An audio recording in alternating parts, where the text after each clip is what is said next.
Hello दोस्तों, स्वागत करते हैं आपका कलर्स कोचिंग क्लासेस में। मैं विपिन पढ़ा रहा हूं आपको मैथ्स और रीजनिंग की क्लासेस। तो शुरू करते हैं आज की पाठशाला। जैसा कि आपको पता है दोस्तों, आज 1 दिसंबर 2022 हो गया। सबसे पहले तो क्लास को स्टार्ट करने से पहले आपको और आपके प्यारे से परिवार को सभी को कलर्स कोचिंग क्लासेस की तरफ से हैप्पी न्यू ईयर या नया साल मुबारक हो। तो देखिए दोस्तों, अगर हम कुछ नहीं करेंगे लाइफ में तो सीधी सी बात है दोस्तों, हर साल नया साल आएगा, क्योंकि समय एक ऐसी चीज होती है जो कभी किसी के लिए नहीं रुकता, ना हमारे लिए ना आपके लिए। तो मैं बस ये चाहता हूं कि 1 दिसंबर 2022 को आप अपने आप से ये प्रण लें कि हम जो भी काम कर रहे हैं, यदि आप पढ़ाई कर रहे हैं तो पढ़ाई को अच्छे से करें, सरकारी नौकरी की तैयारी कर रहे हैं तो सरकारी नौकरी की तैयारी अच्छे से करें, कोई भी काम करते हैं, बिजनेस करते हैं तो बिजनेस अच्छे से करें, कोई भी काम को करेंगे तो जुनून के साथ करेंगे। ये आज एक प्रण लें। क्यों? अगर हमने आज ये एक प्रण नहीं लिया और उस पर पूरी साल काम नहीं किया तो सीधी सी बात है, नया साल का मुबारक होने का भी कोई औचित्य नहीं होता, है ना। तो मेरा मानना बस यही है कि आज आप छोटा सा प्रण लें कि आज मैं पढ़ूंगा, आज मैं अच्छे से अपना काम करूंगा, आज मैं ये करूंगा और उसको कंटिन्यू करते रहूंगा और पूरी साल के अंदर करूंगा। तो यकीन मानिए दोस्तों कि अगली बार को जो आपका यह साल आएगा ना 2023 का, तो नया साल मुबारक करने की कोई जरूरत नहीं होगी, वो खुद पे खुद आपके लिए मुबारकबाद लेकर आएगा। ठीक है, तो आज की क्लास को स्टार्ट करते हैं। तो देखिए दोस्तों, मैंने आपको परसेंटेज में 8 क्लासेस पहले कराई हैं और आज जो हमारी क्लास होगी वो क्लास नंबर 9 होगी। और मैंने आपको बताया कि आज सैटरडे हो गया, काफ़ी टाइम इस चैप्टर को चलते हुए हो गया। यकीन मानिए मैंने हर एक तरीके का सवाल आपको, हर एक कंसेप्ट आपको पढ़ा दिया है एग्जाम से रिलेटेड। तो आज ये क्लास नंबर 9 होगी। इसमें हम 2 कंसेप्ट सीखेंगे और उसके बाद में परसेंटेज चैप्टर को क्लियर करेंगे। ठीक है, तो बढ़ते हैं क्वेश्चंस की तरफ। तो देखिए दोस्तों, सबसे पहले आपको एक बोर्ड पर प्यारा सा क्वेश्चन दिखाया जा रहा है। क्वेश्चन कहता है कि एक परीक्षा में 35% छात्र गणित में फेल हुए, 25% इंग्लिश में फेल हुए। यदि दोनों विषयों में 10% छात्र फेल हुए तो कितने प्रतिशत छात्र दोनों विषयों में पास हुए। तो देखिए दोस्तों, सबसे पहले हम इस क्वेश्चन को करने के लिए नॉर्मल सा ग्राफ बनाएंगे। इन टाइप के क्वेश्चंस को करने के लिए वेन डायग्राम से अच्छा कोई तरीका नहीं होता। तो मैं आपको सबसे पहले बता देता हूं वेन डायग्राम, एक ये इस टाइप से क्लियर कर लेंगे। ठीक है, ये चीजें आपको क्लियर हैं। ठीक है, ये चीजें आपको क्लियर हैं। उसके बाद में एक जो स्लॉट होगा मैं उसको मैथ का बना लूंगा, क्योंकि मैथ की बात कर रहा है। दूसरे स्लॉट को मैं इंग्लिश का बना लूंगा। ठीक है, अब इस टाइप के क्वेश्चन को अब नीचे से देखिए कि सबसे पहले यदि दोनों विषयों में 10% छात्र फेल हुए, मींस दैट दोनों विषयों का जो कॉलम है ये बीच वाला है, जो दोनों मिक्सअप है, तो 10% मैं यहां पर लगा दूंगा। ठीक है, इस टाइप के क्वेश्चन को करने के लिए आपको कुछ नहीं करना होता, क्वेश्चन को उल्टा पढ़िए और उल्टा पढ़ते हुए क्वेश्चन को जमाते हुए चली जाइए। जैसे नीचे दे रखा है कि 10% छात्र फेल हुए दोनों विषयों में मैंने लगा दिया मैथ और इंग्लिश में। अब बात कर रहा है कि 25% इंग्लिश में फेल हुए। अब मुझे बताइए दोस्तों कि इंग्लिश में यदि मैं 25 यहां पर लिख दूं तो ये गलत हो जाएगा, क्योंकि 25 ये और 10 ये, क्योंकि ये भी तो इंग्लिश में है ना, तो ये तो गलत हो जाएगा। मींस दैट मैं ये कह सकता हूं कि 10 छात्र पहले इंग्लिश में फेल हुए मेरे पास है, तो ये मैं अब 15% ये ले लेता हूं। 15 और 10 हो गए मेरे 25 टोटल। ठीक है, उसके बाद में कहता है कि 35% छात्र गणित में फेल हुए।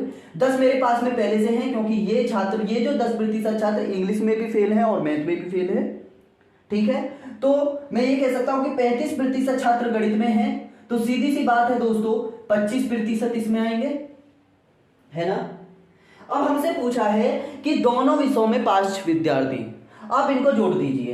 अब मैं आपको इन यूनिट को बताऊं कि 25% छात्र तो ऐसे हैं जो केवल मैथ में फेल हुए हैं, 10% छात्र ऐसे हैं जो मैथ और इंग्लिश दोनों विषयों में फेल हुए हैं, और 15% छात्र केवल इंग्लिश में फेल हुए हैं। अब हमसे पूछा है क्या कि कितने प्रतिशत छात्र पास हुए हैं, तो आप जोड़ दीजिए 25, 10, 35 और 15 हो जाएगा भैया कितना, 40% जो छात्र हमसे फेल हुए हैं, प्रतिशत छात्र दोनों विषयों में पास हुए हैं।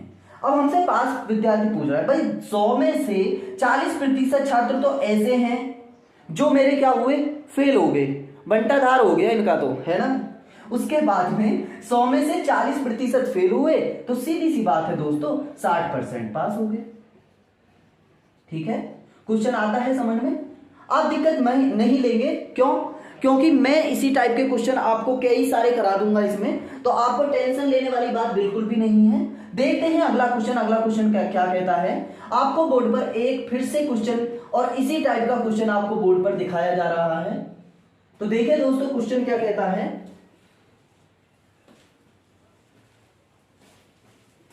क्वेश्चन कहता है दोस्तों कि एक 60 छात्रों की कक्षा में 40% केवल हिंदी, 25% केवल इंग्लिश व बाकी दोनों भाषा बोल सकते हैं, तो कितने छात्र इंग्लिश बोल सकते हैं? तो देखिए दोस्तों, हमको क्या कहा, एक तो हिंदी का कॉलम दिया है और एक इंग्लिश का कॉलम दिया है। अब इसमें कहा है कि 60 छात्रों की कक्षा में 40% केवल हिंदी, मीन्स दैट मेरी जो मिक्सअप वाली पोजीशन है, ऐसे सवाल में मैं ऊपर से चल दूं या नीचे से चल दूं मेरे को कोई फर्क नहीं पड़ता। हमसे कहा है कि 40% केवल हिंदी, केवल हिंदी का मतलब है इस वाले कॉलम में 40% केवल हिंदी, और अगला कहा है कि 25% केवल इंग्लिश, 25% केवल इंग्लिश।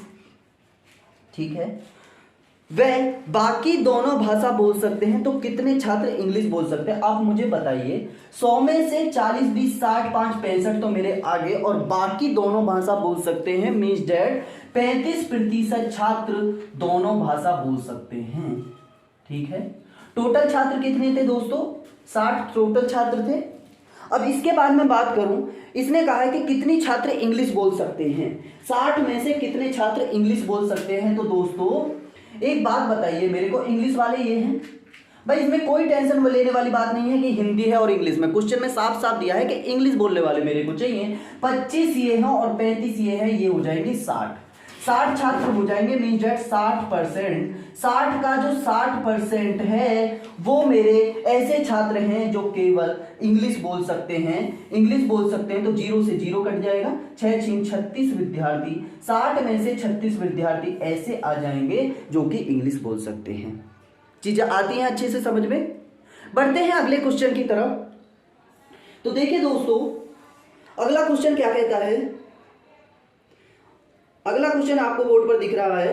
अगला क्वेश्चन कहता है कि एक परीक्षा में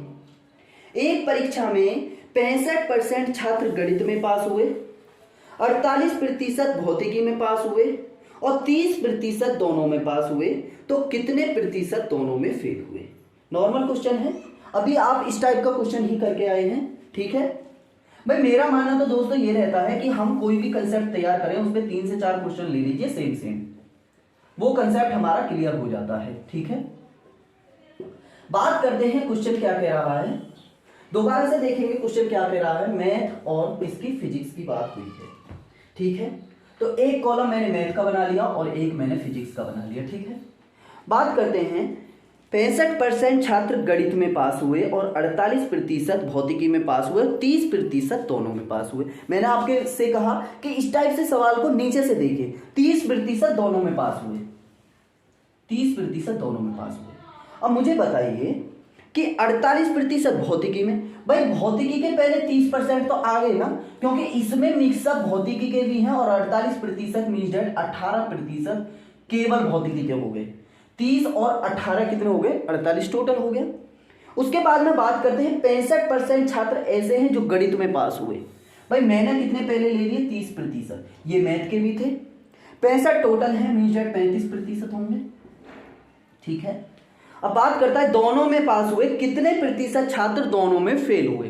जोड़ दीजिए, 30 दूनी 60, 5 65, 75 और 8 कितने हो जाएंगे? 83% ऐसे छात्र हैं मेरे पास जो पास हैं, और 100 में से 83 गया भैया 17% ऐसे हैं जिनका हो गया बंटाधार, मीन्स डेट फेल हो गए। ठीक है, बढ़ते हैं अगले क्वेश्चन की तरफ। अगला क्वेश्चन कहता है दोस्तों, अब ये क्वेश्चन बहुत अच्छे लेवल का है ना।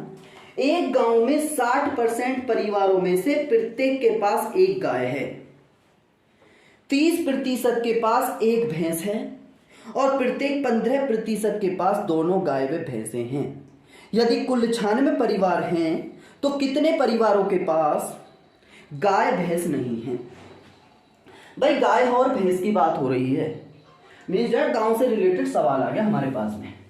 ठीक है, तो दोस्तों हम तो गांव से रिलेटेड है, हमें तो इस टाइप के क्वेश्चन लगते हैं बड़े अच्छे। आपको लगे या ना लगे मुझे नहीं पता, है ना। देखिए दोस्तों, बात क्या कह रहा है, गाय और भैंस की बात कह रहा है। मैं कह सकता हूं काव और बफलो, है ना। बफलो माने भैंस होती है और काव माने गाय होती है। ठीक है, अब बोलता है कि प्रत्येक 15% के पास दोनों गाय भैंस हैं, प्रत्येक 15% के पास दोनों गाय और भैंस हैं। ठीक है, चीजें समझ में आती हैं। 30% के पास एक भैंस है और 60% परिवारों में से प्रत्येक के पास में एक गाय है। अब मुझे बताइए, जो 60% जो परिवार हैं उनमें से प्रत्येक के पास तो एक गाय है, क्या क्वेश्चन में कहीं पर भी ये बोला है कि उन परिवारों में से किसी के भी पास भैंस नहीं है? नहीं ना, नहीं बोला ना। तो 15% तो ये आगे, मीन्स दैट 45% ये होंगे। ठीक है, प्रत्येक के पास है 45 और 15 60 हो गए हमारे, तो 60% के पास एक एक गाय है, प्रत्येक के पास एक गाय है, 30% के पास एक भैंस है। क्वेश्चन में ये नहीं बोला कि मेरे पास में भैंस है, भैया गाय नहीं है। भैंस भी हो सकती है, गाय भी हो सकती है। मीजर 15 ऐसे बफलो मैंने पहले ले लिए, 30% टोटल दिए हुए हैं। ठीक है, 45%, 15% और 15% ऐसे टोटल परिवार हैं जिनके पास में या तो गाय और भैंसे दोनों हैं, या मैं ये कह सकता हूं कि 15% परिवार ऐसे हैं जिनके पास में गाय और भैंस दोनों हैं, 15% परिवार ऐसे हैं जिनके पास में गाय नहीं है, बफलो हैं, भैंस हैं, और 45% परिवार ऐसे हैं जिनके पास में गाय है, भैंस नहीं है। अब हमसे कहता है कि परिवार 96 हैं, तो कितने परिवारों के पास में गाय और भैंस नहीं है? अब मुझे बताइए दोस्तों कि 45, 15 और 15 कितने हो गए? 75%। 75% हो गए। 75% तो मेरे पास में ऐसे परिवार हैं जिनके पास में कुछ ना कुछ है। ठीक है, अगर मैं 100 में से इसको 75 को माइनस करूं तो मेरे हो गए 25% परिवार ऐसे हैं जो कि जिनके पास में गाय और भैंस कुछ भी नहीं है। टोटल हमारे पास में कितने परिवार थे? 96 परिवार। 96 परिवार का 25% निकाल दीजिए, 25 चौक 100 हो जाएगा और 24 चौक 96 हो जाएगा। मीन्स दैट 24 परिवार मेरे ऐसे हैं जिनके पास में ना तो कोई भी गाय है और ना ही कोई भी भैंस है। Means that option number B मेरा करेक्ट आंसर हो जाएगा। ठीक है, चीजें समझ में आती हैं अच्छे से। बढ़ते हैं दोस्तों अगले क्वेश्चन की तरफ। अब अगला क्वेश्चन आपको बोर्ड पर दिख रहा है और क्वेश्चन है बहुत ही प्यारा और बहुत ही अच्छे लेवल का, मीन डैट बड्डा वाला बोल सकते हैं, बड्डा वाला है ना, बड़ा वाला नहीं, बड्डा वाला। तो देखिए दोस्तों, क्वेश्चन कहता है कि एक परीक्षा में 40% छात्र गणित में फेल हुए, 30% छात्र हिंदी में फेल हुए, 50% अंग्रेजी में फेल हुए।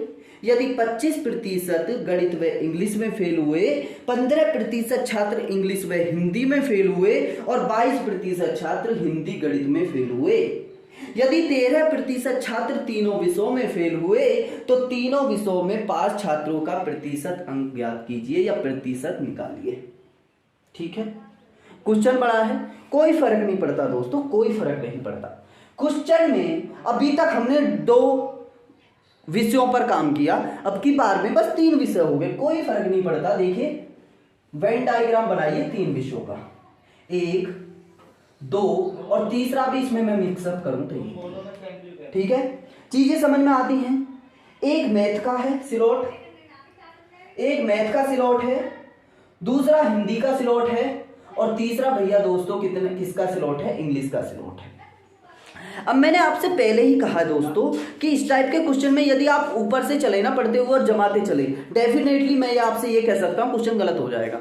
क्वेश्चन को नीचे से चलिए, मीन्स दैट मैं ये कह सकता हूँ कि 13% छात्र तीनों विषयों में फेल हुए हैं। अब मुझे इसमें ये बताइए कि कौन कौन सा खाना कौन कौन से टाइप का है। अगर मैं इसको आने की बात करूँ तो ये हिंदी और इंग्लिश का मिक्सअप है। ठीक है, अगर मैं इस खाने की बात करूं तो ये मैथ, हिंदी और इंग्लिश तीनों का मिक्सअप है, और तीनों का मिक्सअप ही कह रहा है कि 13% छात्र तीनों विषयों में फेल हुए। 13% छात्र तीनों विषयों में फेल हुए, ठीक है। उसके बाद में कह रहा है 22% छात्र हिंदी और गणित में फेल हुए। हिंदी और गणित की बात कर रहा है, दोनों का मिक्सअप है ये, और 22% है। अब मुझे बताइए, जब 13% छात्र तीनों विषयों में फेल हो गए तो मुझे आप ये बता सकते हैं कि क्या वो मैथ और हिंदी में भी फेल हुए होंगे? सर डेफिनेटली मैथ और हिंदी में भी फेल हुए होंगे, है ना। तो 22% जो ये होंगे, क्या ये 13% के अंदर नहीं होंगे? डेफिनेटली होंगे सर। 13 को हटा के 22% में से निकाल दीजिए, जो बचेगा वो मैथ और हिंदी का होगा। मैथ और हिंदी में फेल हुए छात्र होंगे, ठीक है। तो 22 में से 13 चला जाएगा तो 9% ये आ जाएगा मैथ और हिंदी की, ठीक है। अब बात करते हैं 15% छात्र इंग्लिश व हिंदी में। 15% छात्र इंग्लिश व हिंदी में, मीन्स ये वाला कितना? 15%। 13 पहले हमने लिया है, 2% और आ गया, ठीक है। चीज अच्छे से समझ में आती है। बाद में कहता है कि 25% गणित व इंग्लिश में फेल हुए। भैया 25% मैथ और इंग्लिश में फेल हुए, मीन्स दैट 13% ये और 12% हो जाएंगे ये, 25 हो गए टोटल, ठीक है। अब बात करते हैं, आप ऊपर से आ जाइए। 40% छात्र गणित में फेल हुए थे, मैथ की बात कर रहा है 40। अब मुझे ये बताइए, क्या ये विद्यार्थी भी ऐसे हैं जो गणित में फेल हुए हैं? सर डेफिनेटली गणित में फेल हुए हैं, है ना। तो 13 और 12 25 हो जाएगा, 25 और 9 कितने हो जाएगा? 34, मीन्स दैट 40% में से 34 विद्यार्थी को हम हटाएं तो 6% ऐसे विद्यार्थी होंगे दोस्तों जो केवल और केवल मैथ में फेल हुए होंगे, केवल मैथ में, ठीक है। 30% छात्र हिंदी में फेल हुए। अब मुझे बताइए, 13 और 2 15, 15 और 9 24, मीन्स दैट 6% विद्यार्थी ऐसे होंगे जो कि मेरे हिंदी में फेल हुए होंगे, केवल हिंदी में फेल हुए होंगे। 50% अंग्रेजी में। अब मुझे बताइए, 13 और 12 25, और 25 और 2 27, 27 और कितने बचे? 23 विद्यार्थी ऐसे बचे, 23% जो कि मेरे इंग्लिश में, केवल इंग्लिश में फेल हुए। अब मुझे बताइए 5 छात्रों का प्रतिशत। सर ये टोटल जो विद्यार्थी हैं ये मेरे फेल विद्यार्थी हैं, तो 100 में से इनको मैं घटा दूंगा, मेरे पास विद्यार्थी निकल आएंगे, है ना। तो बताइए क्या होगा? 13 और 12 25, 27, 27 6 33, 33 और 9 कितने हो गए? 33 और 9 42, 42 और 6 48, और 48 और 23 कितने हो गए? 49, 50, 51, 61, 71 हो गए। तो 100% में से 71% निकाल दीजिए फेल मार्क्स या फेल विद्यार्थी, तो मेरे बचेंगे दोस्तों 29%। 29% केवल कक्षा में विद्यार्थी ऐसे थे जो तीनों विषयों में पास हो गए, ठीक है। 29% रिजल्ट रहा दोस्तों, केवल 29%, ठीक है। उम्मीद करता हूं चीजें अच्छे से समझ में आई होंगी। बढ़ते हैं अगले क्वेश्चन की तरफ। अगला क्वेश्चन फिर से इसी कंसेप्ट पर लेंगे। अगला क्वेश्चन बोर्ड पर आपको दिखाया जा रहा है। क्वेश्चन कहता है दोस्तों, एक परीक्षा में 20% छात्र गणित में फेल हुए। एक परीक्षा में 20% छात्र गणित में फेल हुए, ठीक है। 25% छात्र हिंदी में फेल हुए, 25% छात्र हिंदी में फेल हुए, और 15% अंग्रेजी में फेल हुए, 15% इंग्लिश में फेल हुए, है ना। 5% गणित व इंग्लिश में फेल हुए, 10% छात्र इंग्लिश व हिंदी में फेल हुए, और 15% छात्र हिंदी व गणित में फेल हुए। यदि 2% छात्र तीनों विषयों में फेल हुए तो तीनों विषयों में 5 छात्रों का प्रतिशत ज्ञात कीजिए। सेम सवाल है, डायग्राम तो भाई सेम बनेगा, है ना। डायग्राम तो सेम बनेगा, 3 विषय की बात चल रही है।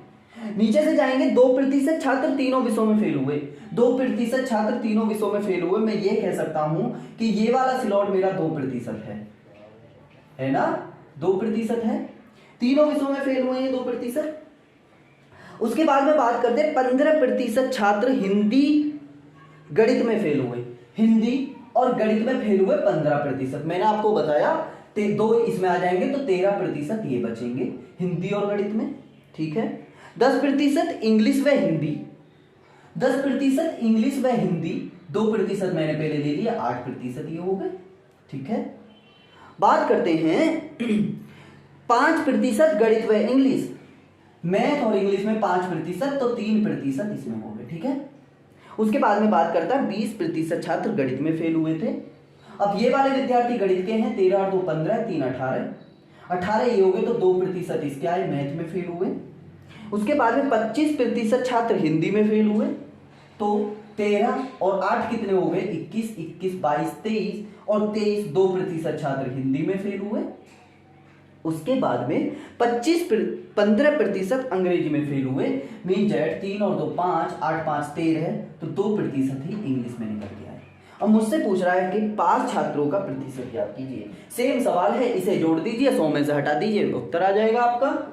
जोड़ते हैं, 13 और 2 15, 15 और 2 17, 17 और 8 24, 17 और 8 कितने हो जाएंगे, 25 है ना, 17 और 8 25, 25 और 2 27, 27 और 3 30, और 2 32, 32% छात्र ऐसे हैं दोस्तों जो कि फेल हैं किसी ना किसी विषय में या तीनों विषय में। कुछ छात्र ऐसे हैं जो कि तीनों विषय में फेल हैं। अब मैं पासिंग विद्यार्थी पूछा है, 100 - 32 कर दीजिए, तो कितना बचा मेरे पास में, 8 40 68, 68% ऐसे विद्यार्थी आए जो कि पास थे। चीजें आपको अच्छी समझ में आती है भाई। 10 में से 2 गया 8, और 9 में से 3 गया 6, 68%, ठीक है। 68% आपका आंसर आ जाएगा, और ऑप्शन नंबर सी आपका करेक्ट हो जाएगा। अब बात करते हैं एक लास्ट सवाल की ओर, और आज की क्लास का ये सवाल होगा लास्ट, है ना। और मैं ये भी कह सकता हूं कि भैया परसेंटेज का लास्ट कंसेप्ट होगा ये आज का, ठीक है। अब आगे हम परसेंटेज को फिनिश कर देंगे, मींस दैट अब परसेंट को आगे नहीं पढ़ेंगे, 9 क्लासेस काफी हो गए इसमें, ठीक है। तो देखिए दोस्तों, बहुत ही इंपॉर्टेंट कंसेप्ट है और आया हुआ कंसेप्ट है, ठीक है। किसी व्यक्ति के वेतन में पहले 20% की वृद्धि और फिर 20% की कमी की गई, उसके वेतन में परिवर्तन ज्ञात कीजिए। दोस्तों देखिए, इस क्वेश्चन को यदि मैं आपको डायरेक्ट बताऊं तो इसका नॉर्मल सा फॉर्मूला होता है। नॉर्मल सा फॉर्मूला क्या होता है कि x² बटे 100% की कमी हो जाती है, और x क्या होता है, जो हमें 20% दे रखा है, ठीक है। अब x बराबर क्या दे रखा है, 20, 20 20 400 हो जाएगा बटे 100, मीन्स डेट 4% की कमी आ जाएगी, ठीक है। लेकिन भाई हम तो नहीं मान रहे ये फॉर्मूला सही है, आंसर तो सही है, 4% की कमी हो जाएगी, लेकिन ये फॉर्मूला आया कहां से सर। अगर मैं बात करूं, देखिए दोस्तों, इस फॉर्मूले को तो यहां पे रहने देते हैं, ठीक है। अगर मैं इस क्वेश्चन की तरफ बात करूं तो एक नॉर्मल सी चीजें मेरे पास में ये होती हैं, सर 20% की पहले तो कमी हो रही है और बाद में 20% की वृद्धि हो रही है, ठीक है। तो पहले में यदि 20% की वृद्धि तो प्लस का है, 20% की हो रही है कमी, माइनस 20% की हो रही है कमी, और 20 गुणे 20 बटे 100। अब आप बोलेंगे सर ये भी नहीं पढ़ा हमने तो, हाँ बिल्कुल, ये सक्सेसिव डिफरेंशिएशन या क्रमागत का एक सवाल होता है। जब आपको सक्सेसिव मैं आगे पढ़ाऊंगा, क्रमागत सवाल पढ़ाऊंगा, तो आपको ये नॉर्मल सा क्वेश्चन लगेगा, ठीक है। आपको ये यहाँ पे बहुत हार्ड लग रहा होगा, मैं जानता हूं। तो इसे मैं भाई a माइनस बी माइनस ए गुणा बी बटे 100% के बारे में जानता हूं, ठीक है। ये फॉर्मूला एक हो जाएगा, एक हो जाएगा x² बटे 100 की कमी, एक हो जाएगा a माइनस बी माइनस ए गुणा बी बटे 100% की कमी, ठीक है। अगर मैं इसे यहां से निकालूं, 20 से 20 काट दें, 20 20 400, ये हो जाएगा -4%, और माइनस जो दर्शा रहा है यहां पर कमी को दर्शा रहा है, ठीक है। लेकिन सर हम इसे भी नहीं मान रहे, एक चीज और लेके आते हैं। अब हम इस क्वेश्चन को बेसिक से पढ़ते हैं, जैसे हमने परसेंटेज में हम पढ़ते थे, ठीक है। भाई आप मुझे एक बात बताइए, पहले क्या करते थे हम, 20% की वृद्धि की बात करते हैं। मैंने आपको बताया कि कोई भी परसेंटेज वैल्यू फ्रैक्शन वैल्यू में बदल सकती है। 20% की फ्रैक्शन वैल्यू होती है 1/5 और 5 का 20% होता है भैया एक। मैं पीछे क्वेश्चनों में या पीछे क्लासेस में आपको बहुत अच्छे से समझा चुका हूं, ठीक है। 5 का 20% होता है 1 और यहां पर हो रही है यहां पर वृद्धि, ठीक है। तो पहले यदि वेतन दोस्तों उसका 5 था तो बाद में हो गया होगा 6, ठीक है। यही तो चीजें हैं। अगर मैं अब की बार में 20% की कमी करूं तो 1/5, 5 का 20% हो जाएगा 1 और 1 की हो रही है अब की बार में कमी। मींस दैट 5 से अब की बार में वेतन हो गया 4। अगर मैं दोनों सालों की बात करूं या दोनों पदों की बात करूं, अगर मैं इनसे इनकी मल्टीप्लाई कर दूं, 5 पंजे 25, 6 चौक 24, ठीक है। मल्टीप्लाई तो सबको आती है। 5 पंजे 25, 6 चौक 24, ठीक है। अब मुझे आप एक बात बताइए भाई, पहले मैंने 20% की वृद्धि करी, बाद में 20% की कमी करी, ठीक है। उसके बाद में जो ये 25 उसकी पहली जो वेतन था, उसके बाद में 20% की अधिकता और 20% की कमी के बाद में जो वेतन आया उसका 24। तो हम सीधा सीधा जान सकते हैं कि पहले उसे वेतन 25 मिल रहा था, अब की बार में 24 मिल गया। मींस दैट 1 की कमी हो रही है, 1 की कमी हो रही है। आपको मैं पहले ही बता चुका हूं 1 की कमी हो रही है कितने पर, 25 पर। अगर परसेंटेज की बात करें तो 100 की गुणा करेंगे, 25 चौके 100, मींस दैट 4% की कमी हो जाएगी, है ना। चीजें आती हैं अच्छे से समझ में या नहीं आती है ना, बिल्कुल, ठीक है। अब आज की क्लास को यहीं समाप्त करते हैं। उम्मीद करता हूं चीजें आपको बहुत अच्छे से समझ में आई होंगी और आपको मैंने परसेंटेज या प्रतिशतता में जितनी भी सारी चीजें पढ़ाई हैं वो बहुत बेहतरीन लेवल की हैं, बहुत एग्जाम ओरिएंटेड चीजें हैं, ठीक है। आप इन क्लासेस को करिए अच्छे से, ठीक है। अब आज की क्लास तो यहाँ पे समाप्त हो जाएगी दोस्तों। उसके बाद में मैंने आपको बता रखा है मंडे से जो रीजनिंग का चैप्टर चलेगा हमारा वो कैलेंडर चलेगा, ठीक है। हम उसमें 4 चैप्टर कंप्लीट कर चुके हैं। अभी हमें हाल ही में क्लॉक हमने कंप्लीट किया है अपना अच्छे से, ठीक है। और मैथ की बात करूं तो मैथ में आपको मैंने बता रखा है साधारण ब्याज या सिंपल इंटरेस्ट चलाएंगे, ठीक है। सिंपल इंटरेस्ट हम क्लियर करेंगे, ठीक है। तो आपको उम्मीद करता हूँ चीज़ें अच्छी लग रही हैं और क्लासेस पसंद आ रही हैं। यदि क्लासेस आपको पसंद आए तो आप जुड़ सकते हैं कलश कोचिंग क्लासेस के साथ, हमारे यूट्यूब चैनल के साथ। आप अपनी तैयारी को बेहतर बनाने के लिए आज की क्लास को यहीं समाप्त करते हैं। जय हिंद, जय भारत, नमस्कार और आपको अगेन हैप्पी न्यू ईयर, नया साल मुबारक हो।